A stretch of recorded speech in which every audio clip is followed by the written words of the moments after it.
Gumagapang na, opo, gumagapang na itong mga papel na papipirmahan para dito sa People's Initiative sa charter change.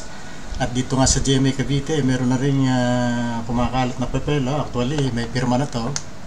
Ating ipa-plus dyan sa screen itong kabuuan at ating babasahin. So, yun nga, ito ay nakabilang doon sa People's Initiative kasi meron mo tayong 3 modes of amending the Constitution. Atin pong babasahin itong ilang mga provision tungkol dyan para mas malinaw. Ito ay makikita doon sa Article 17 ng 1987 Constitution. Basahin natin Section 1. Any amendment to or revision of this Constitution may be proposed by 1. The Congress upon a vote of 3/4 of all its members. Number 2, or a Constitutional Convention. So yan nga po number 1, yan ay dapat ay may 3/4 na vote ang lahat ng miyembro ng Congress, so lower house and Senate. So nagkakaroon nga ako ng dito pagtatalo kasi ang sinasabi ng lower house lahat daw yan, sama-sama sila, tapos yung 3/4 noon, yun ang mag-decide. Sabi naman ng Senado, dihado kami dyan kasi outnumbered kami, kukonte kami, so lagi kaming talo dyan. Kaya gusto ng Senado ay hiwalay, in a sense na 3/4 sa Senado at 3/4 sa Kongreso. In other words, kapag hindi inaprubahan ng 3/4 sa Senado ay hindi mailulusot yung amendment or revision. At dito naman sa dito sa mismong Constitution, wala naman sinasabing vote separately or vote jointly. Pero alam ko na-clarify na yan, isang surviving na sumulat nitong Constitution natin, siya na Christian Monsod. Si Atty. Christian Monsod ay buhay pa at alam kong nabubuhay pa rin siya dating Dean ng Ateneo Law School, si Joaquin Bernas. Ayan din na sinabi nila na ito ay considered voting separately. So yun ang sinasabi nila tungkol dyan. But anyway, dahil nga nagtatalo dyan, hindi matuloy-tuloy ang ganyang mode. Ito naman Constitutional Convention, ito naman yung maghahalal ng mag-organize yan, mag-organize ng tatay yung mga chairman at saka yung mga revision committee, etc. etc. Dito tayo nakapaloob sa section number 2 at ating babasahin. Amendments to this Constitution may likewise be directly proposed by the people to initiative upon a petition of at least 12% of the total number of registered voters, of which every legislative district must be represented by at least 3% of the registered voters therein. No amendment under the section shall be authorized within 5 years following the ratification of this Constitution, nor oftener than once every 5 years. So balik tayo dito sa People's Initiative na tinatawag nila, no? So dito, kailangan ho dito ay kabuuan 12% ng lahat ng voters sa Pilipinas. Pero ang garantiya dyan, ang qualification ng dapat, ang every legislative district ay merong at least 3%. So ang aking basa rito, kahit pa lumalabas na 12% ng registered voters ay kumbaga pumapabor dyan sa amendment na yan, kapag kulang yung percentage sa legislative district, 3% nga, halimbawa may isang legislative district na 1% lang ang nakuha o 2% lang. So sa akin tingin ay hindi rin maaprubahan yung mode na yan. Alright, so tingnan pa natin ng iba pang bahagi. Ngayon, napanood ko si Atty. Edwin Lasierda kanina, ini-interview ni Christian Esguerra sa kanyang Fox First. At may sinasabi siyang wala pa palang batas dito kasi nga dito sa wala pang batas enabling law tungkol dito sa People's Initiative o yung mga tayo mismo magpo-propose.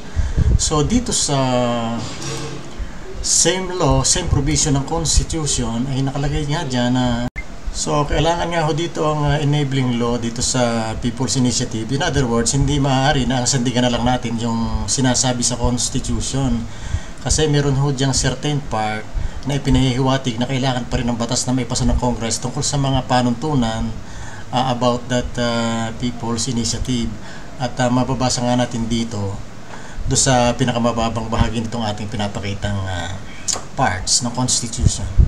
At sinasabi dito, the Congress shall provide for the implementation of the exercise of this right. In other words, kailangan ay merong panuntunan kung paano ito i-implement. At sinasabi ni Atty. Lasierda, yan ay taong gobyerno din dati nung panahon ni Pinoy, sinasabi niya na wala pa tayong batas tungkol dito na malinaw. Wala pa. So ang sinasuggest na dapat ay ang pagkukulan ng pansin muna ni Speaker Romualdez at Robin Padilla ay mag-focus dito sa paggagawa ng panuntunan para merong guide itong People's Initiative na gagawin. But by the way, basahin naman natin itong pinakakalat na rito dito sa GMA Cavite, ang isang halimbawa ng pagpapakalat nito.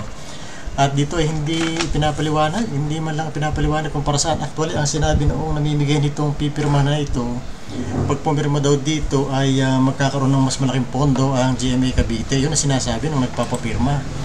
So, but by the way, just for the sake of reading this part, nakalagay ho dito sa heading ay we are aware that the petition shall be filed with the Commission on Elections for the proposal to amend Article 17, Section 1, Paragraph 1 of the 1987 Constitution through People's Initiative. The amendment to Article 17, Section 1, Paragraph 1 of the 1987 Constitution shall be as follows.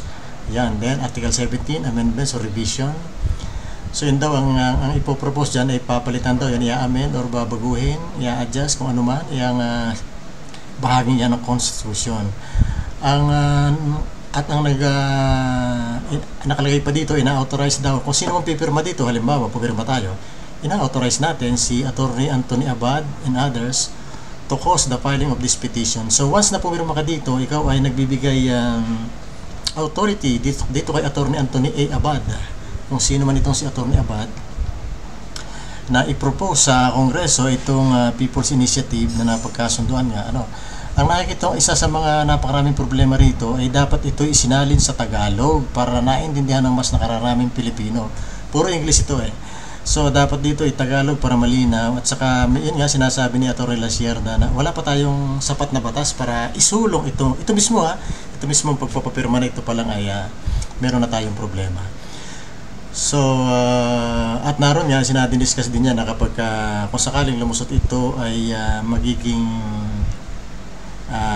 open, para kang nag-open ng Pandora's box at maraming provision ang maaaring posibleng palitan. But anyway, lumusot man ito ay siguradong may magpa-file, may magki-question ito sa Supreme Court kasi yun palang marami siyempre yung lalantad dito, interviewin. Naintindihan mo ba, nilalaman ng pinirmahan mo? Sasabi niya, hindi po. Ano bang pinangako sa'yo? Ito po. Kapag taliwas yung nakasulat dito, sinasabi nito mga pumirma na, siyempre, interview niyan, makakalap ng ebidensya, yung magpapile sa Supreme Court. Tungkol dito sa batas na ito ibaliwala kung sakasakali man na lumusot itong People's Initiative, questionin yan. So, yun ang mangyayaring question sa Supreme Court. So, nakikita ko dito ay medyo malawak-lawak pa at talagang masalimut pa at dadaan itong People's Initiative na ito. Yan po ang aking tingin dito sa umuusad na charter change. Alright? Thank you very much po sa inyo lahat, sa inyong panonood.